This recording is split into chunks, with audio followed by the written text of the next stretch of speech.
नमस्कार। Up to date channel के माध्यम से आज मैं आपको भारतीय संविधान के भाग 3 में मौलिक अधिकार से संबंधित अनुच्छेद 32 में संवैधानिक उपचार का अधिकार दिया हुआ है। इस संवैधानिक उपचारों का अधिकार से जो प्रश्न बनते हैं उन प्रश्नों को अभी आपको बताया जाएगा। संवैधानिक उपचारों का अधिकार क्या है, संविधान में उसका उल्लेख किस प्रकार से किया गया है, उससे अब आपको मैं अवगत कराऊंगा।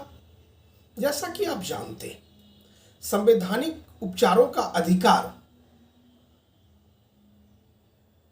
के संदर्भ में डॉक्टर भीमराव अंबेडकर ने कहा था कि संवैधानिक उपचारों के अधिकार को भीमराव अंबेडकर ने संविधान की आत्मा कहा कि यह एक ऐसा अधिकार है जो भारतीय संविधान की आत्मा के स्वरूप है।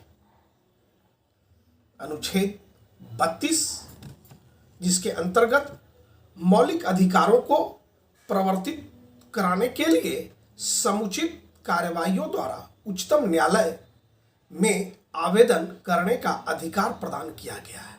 यह बहुत बड़ी अधिकार है। अधिकार हो और संरक्षण ना हो तो उस अधिकार का कोई महत्व नहीं होता है। इस कारण से अनुच्छेद 32 अत्यंत महत्वपूर्ण अनुच्छेद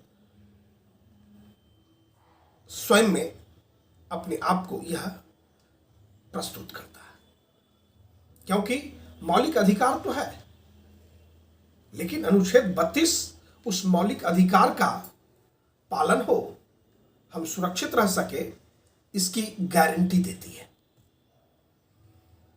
इस संदर्भ में सर्वोच्च न्यायालय को 5 तरह के समादेश, जिसको रीट कहते हैं, निकालने की शक्ति प्रदान की गई है।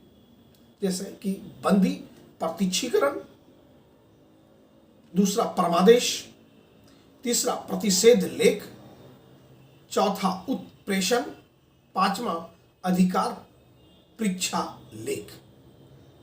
पुनः एक बार आप और सुन ले। संवैधानिक उपचारों का अधिकार, संवैधानिक उपचारों के अधिकार को डॉक्टर भीमराव अंबेडकर ने संविधान की आत्मा कहा।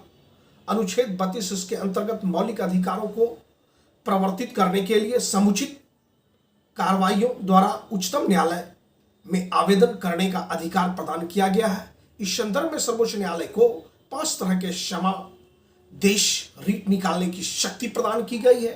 बंदी प्रत्यक्षीकरण, परमादेश, प्रतिषेध लेख, उत्प्रेषण, अधिकार परीक्षा लेख। आप तमाम परीक्षार्थियों को यहां से बनने वाले प्रश्न को बेहतर ढंग से याद कर लेना चाहिए, ताकि यहां से जब अनुच्छेद 32 का मौलिक अधिकार भाग 3 का जब आपसे प्रश्न किया जाएगा तो आप काफी इत्मीनान से उन प्रश्नों को हल कर सकेंगे। अभी जैसा कि आप जानते हैं, 67वीं बीपीएससी, 68वीं बीपीएससी, एसएससी, रेलवे, सचिवालय इत्यादि परीक्षाओं में यहां से निश्चित रूप से प्रश्न बनते हैं। तो उन प्रश्नों को हल करने के लिए आप हमारे तमाम वीडियो जो मौलिक अधिकार पे दिया गया है उनको बारीकी से देखें, ध्यानपूर्वक देखें। उससे संबंधित जो पुस्तक हैं उन पुस्तकों का भी अध्ययन करें, ताकि अधिक से अधिक प्रश्नों का उत्तर देने में आप सक्षम महसूस कर सकें। इन्हीं शब्दों के साथ जय हिंद, जय भारत।